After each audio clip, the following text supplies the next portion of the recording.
चुनावी रण में एक बार फिर पाकिस्तान की एंट्री हो गई है। 2 दिन के गुजरात दौरे पर पहुंचे प्रधानमंत्री नरेंद्र मोदी ने आणंद में एक जनसभा के दौरान कांग्रेस को पाकिस्तान का पार्टनर कह दिया। पीएम मोदी ने राहुल गांधी का नाम लिए बगैर इशारों में कहा कि पाकिस्तान के नेता उन्हें प्रधानमंत्री बनते हुए देखना चाहते हैं। आपको पता चला होगा, कांग्रेस के लिए अब पाकिस्तानी नेता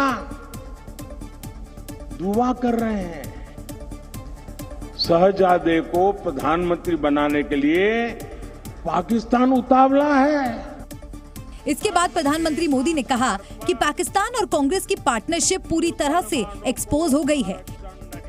और हम तो जानते ही है, कांग्रेस तो पाकिस्तान की मुरीदी है। पाकिस्तान और कांग्रेस की ये पार्टनरशिप अब पूरी तरह एक्सपोज हो गई है। जबकि इससे पहले नरेंद्र मोदी ने कहा कि कांग्रेस की बर्बादी देखकर पाकिस्तान मातम मना रहा है। सूक्ष्मदर्शक यंत्र लेकर के भी कांग्रेस को ढूंढना मुश्किल हो रहा है। लेकिन मजा ये है कि यहां कांग्रेस मर रही है और वहां पाकिस्तान रो रहा है। दरअसल अब से कुछ घंटे पहले पाकिस्तान के पूर्व मंत्री और इमरान खान के करीबी फवाद चौधरी ने राहुल गांधी के समर्थन में एक्स पर एक पोस्ट लिखी थी, जिसकी वजह से बीजेपी को कांग्रेस पर प्रहार करने का मौका मिल गया। हुआ यूं कि न्यूटन नाम के यूजर ने अपने ट्विटर हैंडल से राहुल गांधी के हालिया भाषण की एक क्लिप पोस्ट की, जिसमें वो प्रधानमंत्री नरेंद्र मोदी के नेतृत्व वाली बीजेपी सरकार पर हमला कर रहे हैं।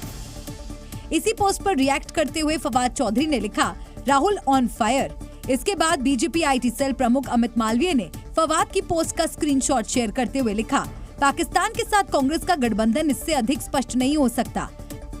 वहीं कांग्रेस पर निशाना साधते हुए बीजेपी के राष्ट्रीय प्रवक्ता शहजाद पूनावाला ने एक्स पर लिखा कि एक पाकिस्तानी नेता जिसने भारत के खिलाफ कई मौकों पर जहर उगला है, वो राहुल और कांग्रेस को बढ़ावा दे रहा है।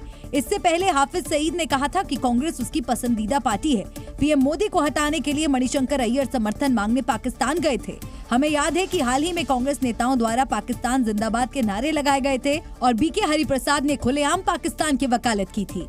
यहीं से मामला गर्मा गया और पीएम मोदी ने गुजरात में जनसभा के दौरान कांग्रेस को पाकिस्तान का पार्टनर बता दिया।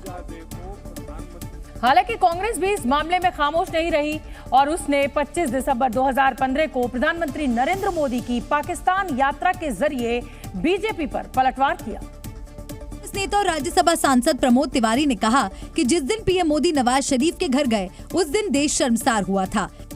जाकर लाहौर से उड़कर दिल्ली आने की जगह प्रधानमंत्री जी, आपने उस दिन भारतवासियों का सर झुका दिया जब बिन बुलाए आप नवाज शरीफ के घर पहुंच गए थे और वहां जाकर उनके मां के सामने नतमस्तक हो गए थे। उस दिन आपकी पार्टनरशिप समझ में आई थी। यही नहीं, प्रमोद तिवारी ने दावा किया कि बीजेपी को पाकिस्तान वाला दांव चुनाव में उल्टा पड़ेगा। कम से कम हारते हुए चुनाव में आप इस पर तो न उतर आइए कि देश के शान, मान, इतिहास से सौदे मत करिए। देश कभी आपको इसके लिए माफ नहीं करेगा और ये दांव उल्टा पड़ा आपके। अब बात पते की क्या है ये समझिए, और बात पते की यह है कि इमरान खान के करीबी फवाद चौधरी ने राहुल गांधी का समर्थन कर कांग्रेस की मुश्किलों को जरूर बढ़ा दिया है। चुनाव प्रचार में बीजेपी अब तक पाकिस्तान के मुद्दे को जोर शोर से नहीं उछाल पा रही थी, लेकिन अब वो न सिर्फ पाकिस्तान का नाम लेकर वोटर्स को लुभाने की कोशिश करेगी, बल्कि कांग्रेस को घेरने में भी कोई कोर कसर नहीं छोड़ेगी। जी न्यूज़।